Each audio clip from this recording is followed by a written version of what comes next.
ಹರೇ ಕೃಷ್ಣ. ಭಗವದ್ಗೀತೆ ಅಧ್ಯಾಯ 4. ಶ್ಲೋಕದ ಅನುವಾದ ಹಾಗೂ ಶ್ಲೋಕದ ಭಾವಾರ್ಥ. ಶ್ಲೋಕ 15.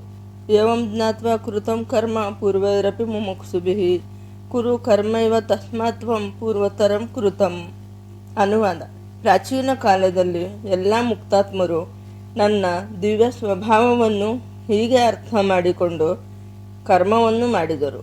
ನೀನು ಅವರ ಹೆಜ್ಜೆಯನ್ನು ಅನುಸರಿಸಿ ನಿನ್ನ ಕರ್ತವ್ಯವನ್ನು ಮಾಡಬೇಕು. ಭಾವಾರ್ಥ. 100 ವರ್ಷ ಬದುಕಿದರೂ ಕರ್ತವ್ಯ ಕರ್ಮ ಮಾಡಿ ಬದುಕು, ನಿಷ್ಕ್ರಿಯನಾಗಿ ಬದುಕಬೇಡ. ಇದು ಕೃಷ್ಣನ ಸಿದ್ಧಾಂತ. ಕರ್ಮ ಮಾಡುವುದೆಂದರೆ ನಮ್ಮ ವರ್ಣಕ್ಕೆ ತಕ್ಕಂತೆ ಕರ್ಮ ನಡೆಯುತ್ತಾ ಇರಬೇಕು. ಮಾಡುವ ಕರ್ಮವನ್ನು ಜ್ಞಾನಪೂರ್ವಕವಾಗಿ ಮಾಡಬೇಕು. ಅಭಿಮಾನ, ಅಹಂಕಾರ, ಫಲಾಪೇಕ್ಷೆ ಇಲ್ಲದೆ ಮಾಡಬೇಕು. ಕರ್ಮಯೋಗ ಮತ್ತು ಜ್ಞಾನಯೋಗಗಳೆಂಬ ಉಭಯ ಯೋಗಗಳು ಇಲ್ಲದೆ ಭಗವಂತನ ಸಂಯೋಗವಿಲ್ಲ ಎನ್ನುತ್ತಾನೆ ಕೃಷ್ಣ. ಮನುಷ್ಯರಲ್ಲಿ 2 ವರ್ಗಗಳು. ಕೆಲವರ ಹೃದಯಗಳು ಕಲುಷಿತವಾದ ಐಹಿಕ ವಿಷಯಗಳಿಂದ ತುಂಬಿ ಹೋಗಿರುತ್ತವೆ. ಕೆಲವರು ಐಹಿಕವಾಗಿ ಮುಕ್ತರು. ಇವರಿಬ್ಬರಿಗೂ ಕೃಷ್ಣ ಪ್ರಜ್ಞೆಯು ಸಮಾನವಾಗಿ ಪ್ರಯೋಜನಕರ. ಕಲ್ಮಶಗಳಿಂದ ತುಂಬಿ ಹೋದವರು ಕ್ರಮಕ್ರಮವಾದ ಶುದ್ಧೀಕರಣ ಪ್ರಕ್ರಿಯೆಗಾಗಿ ಕೃಷ್ಣ ಪ್ರಜ್ಞೆಯ ಮಾರ್ಗವನ್ನು ಸ್ವೀಕರಿಸಬಹುದು. ಭಕ್ತಿ ಸೇವೆಯ ನಿಯಂತ್ರಕ ತತ್ವಗಳನ್ನು ಅನುಸರಿಸಬಹುದು. ಆಗಲೇ ಕಸ್ಮಲಗಳಿಂದ ಪರಿಶುದ್ಧರಾದವರು ಇದೇ ಕೃಷ್ಣ ಪ್ರಜ್ಞೆಯಲ್ಲಿ ಮುಂದುವರಿಯಬಹುದು. ಇದರಿಂದ ಇತರರು ತಮ್ಮ ಆದರ್ಶ ಚಟುವಟಿಕೆಗಳನ್ನು ಅನುಸರಿಸಿ ಅದರ ಪ್ರಯೋಜನ ಪಡೆಯುವಂತಾಗುತ್ತದೆ. ಬುದ್ಧಿಯಿಲ್ಲದವರು ಅಥವಾ ಕೃಷ್ಣ ಪ್ರಜ್ಞೆಯಲ್ಲಿ ಹೊಸಬರು, ದೀಕ್ಷೆಯನ್ನು ಪಡೆದವರು ಕೃಷ್ಣ ಪ್ರಜ್ಞೆಯನ್ನು ತಿಳಿದುಕೊಳ್ಳದೆಯೇ ಕ್ರಿಯೆಗಳಿಂದ ನಿವೃತ್ತರಾಗಲು ಬಯಸುತ್ತಾರೆ. ಯುದ್ಧರಂಗದ ಕರ್ತವ್ಯಗಳನ್ನು ನಿರ್ವಹಿಸುವುದಿಲ್ಲ ಎನ್ನುವ ಅರ್ಜುನನ ಅಪೇಕ್ಷೆಯನ್ನು ಭಗವಂತನು ಒಪ್ಪಲಿಲ್ಲ. ಹೇಗೆ ಕರ್ತವ್ಯವನ್ನು ಮಾಡಬೇಕು ಎಂದು ತಿಳಿದಿರಬೇಕು ಅಷ್ಟೇ. ಕೃಷ್ಣ ಪ್ರಜ್ಞೆಯ ಚಟುವಟಿಕೆಗಳನ್ನು ಬಿಟ್ಟು ಕೃಷ್ಣ ಪ್ರಜ್ಞೆಯ ಹೊರ ಪ್ರದರ್ಶನ ಮಾಡುತ್ತಾ ಏಕಾಂಗಿಯಾಗಿ ಕುಳಿತುಕೊಳ್ಳುವುದಕ್ಕಿಂತ ಕೃಷ್ಣನಿಗಾಗಿ ಕಾರ್ಯಕ್ಷೇತ್ರದಲ್ಲಿ ತೊಡಗುವುದು ಹೆಚ್ಚು ಮುಖ್ಯ. ಆಗಲೇ ಹೆಸರಿಸಿದ ಸೂರ್ಯದೇವತೆ ವಿವಸ್ವಾನನಂತಹ ಭಗವಂತನ ಹಿಂದಿನ ಶಿಷ್ಯರನ್ನು ಅನುಸರಿಸಿ ಕೃಷ್ಣ ಪ್ರಜ್ಞೆಯಲ್ಲಿ ಕೆಲಸ ಮಾಡಬೇಕೆಂದು ಇಲ್ಲಿ ಅರ್ಜುನನಿಗೆ ಭಗವಂತನು ಹೇಳುತ್ತಿದ್ದಾನೆ.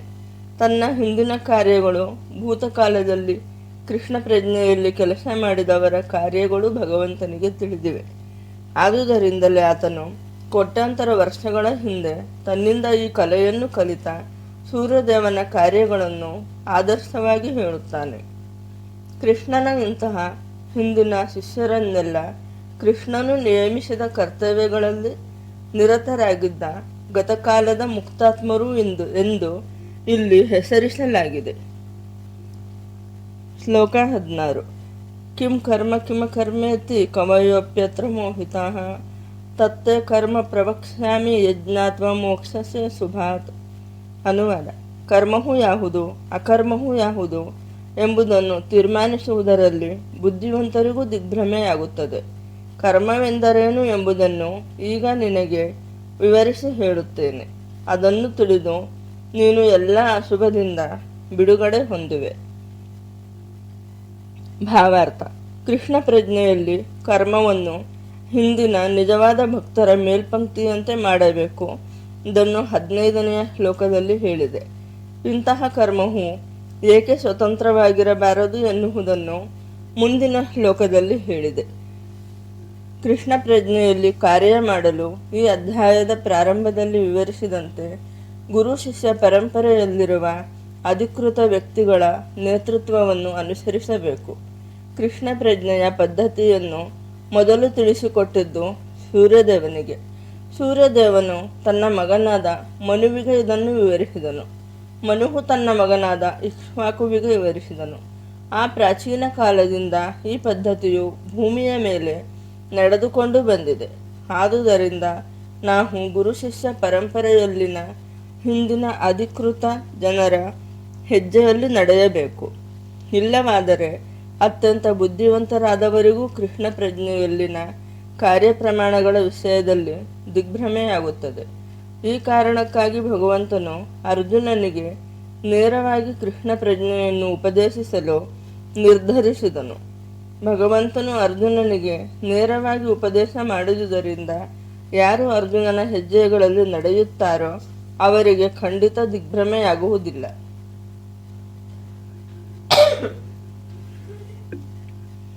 ಧರ್ಮದ ಮಾರ್ಗವನ್ನು ಅಪರಿಪೂರ್ಣವಾದ ಪ್ರಾಯೋಗಿಕ ತಿಳುವಳಿಕೆಯಿಂದ ನಿರ್ಧರಿಸಲು ಸಾಧ್ಯವಿಲ್ಲ ಎಂದು ಹೇಳುತ್ತಾರೆ.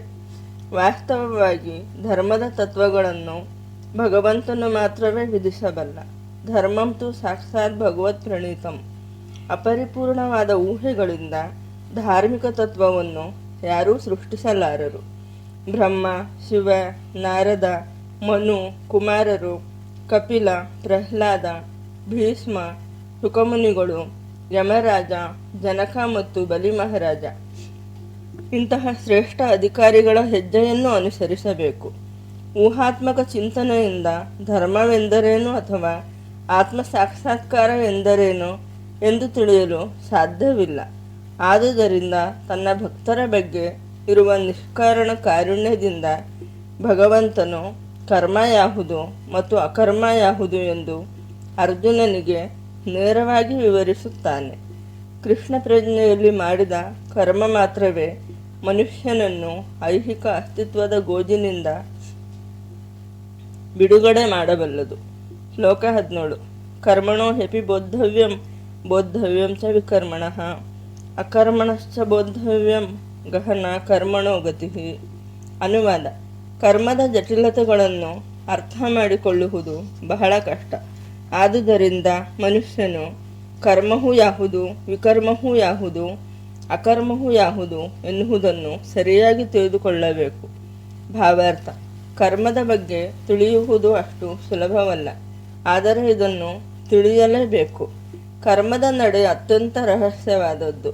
ಕರ್ಮ, ಅಕರ್ಮ, ವಿಕರ್ಮದ ಹಿಂದೆ ಅನಂತವಾದ ಭಗವತ್ ಶಕ್ತಿ ಕೆಲಸ ಮಾಡುತ್ತಿರುತ್ತದೆ ಎನ್ನುವ ಎಚ್ಚರಿಕೆಯಲ್ಲಿ ನಾವಿರಬೇಕು.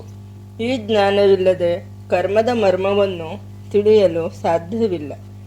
ಒಂದು ದೇಹದಲ್ಲಿ ಭಗವಂತನು ಅನೇಕ ರೂಪದಲ್ಲಿ ಕರ್ಮ ಮಾಡಿಸುತ್ತಿರುತ್ತಾನೆ. ಕರ್ಮ ಎನ್ನುವುದು ತುಂಬ ಕ್ಲಿಷ್ಟಕರವಾದ ವಿಷಯ. ಅದನ್ನು ನಾವು ಭಗವಂತನಿಂದಲೇ ತಿಳಿಯಬೇಕು. ಭೌತಿಕ ಬಂಧನದಿಂದ ಬಿಡುಗಡೆ ಪಡೆಯಬೇಕೆಂದು ಮನುಷ್ಯನಿಗೆ ನಿಜವಾಗಿ ಅನ್ನಿಸಿದ್ದರೆ ಆತನು ಕರ್ಮ, ಅಕರ್ಮ ಮತ್ತು ವಿಕರ್ಮಗಳಲ್ಲಿನ ವ್ಯತ್ಯಾಸಗಳನ್ನು ತಿಳಿದುಕೊಳ್ಳಬೇಕು. ಕ್ರಿಯೆ, ಪ್ರತಿಕ್ರಿಯೆ ಮತ್ತು ವಿಕೃತ ಕ್ರಿಯೆಯನ್ನು ವಿಶ್ಲೇಷಿಸಲು ಗಮನ ಕೊಡಬೇಕು, ಏಕೆಂದರೆ ಇದು ಬಹಳ ಕ್ಲಿಷ್ಟವಾದ ವಿಷಯ. ಕೃಷ್ಣ ಪ್ರಜ್ಞೆಯನ್ನು ಮತ್ತು ಅದಕ್ಕನುಗುಣವಾಗಿ ಹೇಗೆ ಕಾರ್ಯ ಮಾಡಬೇಕು ಎನ್ನುವುದನ್ನು ಅರ್ಥ ಮಾಡಿಕೊಳ್ಳಲು ಮನುಷ್ಯನು ಪರಮಪುರುಷನೊಂದಿಗೆ ತನ್ನ ಸಂಬಂಧವನ್ನು ತಿಳಿದುಕೊಳ್ಳಬೇಕು. ಪರಿಪೂರ್ಣನಾದ ಜ್ಞಾನವಿರುವವನಿಗೆ ಪ್ರತಿಯೊಂದು ಜೀವಿಯು ಭಗವಂತನ ನಿತ್ಯ ಸೇವಕ. ಆದುದರಿಂದ ಮನುಷ್ಯನು ಕೃಷ್ಣ ಪ್ರಜ್ಞೆಯಲ್ಲಿ ಕಾರ್ಯ ಮಾಡಬೇಕು ಎಂದು ತಿಳಿದಿರುತ್ತದೆ. ಇಡೀ ಭಗವದ್ಗೀತೆಯು ಈ ನಿರ್ಣಯದತ್ತ ಸಾಗುತ್ತದೆ. ಈ ಪ್ರಜ್ಞೆಗೆ ಮತ್ತು ಅದಕ್ಕೆ ಸಂಬಂಧಿಸಿದ ಕರ್ಮಗಳಿಗೆ ವಿರುದ್ಧವಾದ ಯಾವುದೇ ನಿರ್ಣಯವು ವಿಕರ್ಮ, ಎಂದರೆ ನಿಷೇಧಿಸಿದ ಕರ್ಮ.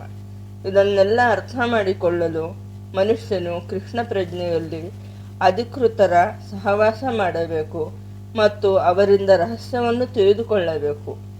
ಇದು ಭಗವಂತನಿಂದ ನೇರವಾಗಿ ಕಲಿತುಕೊಳ್ಳುವುದಕ್ಕೆ ಸಮಾನ. ಇಲ್ಲವಾದರೆ ಅತ್ಯಂತ ಬುದ್ಧಿವಂತರಿಗೂ ದಿಗ್ಭ್ರಮೆಯಾಗುತ್ತದೆ. ಹರೇ ಕೃಷ್ಣ.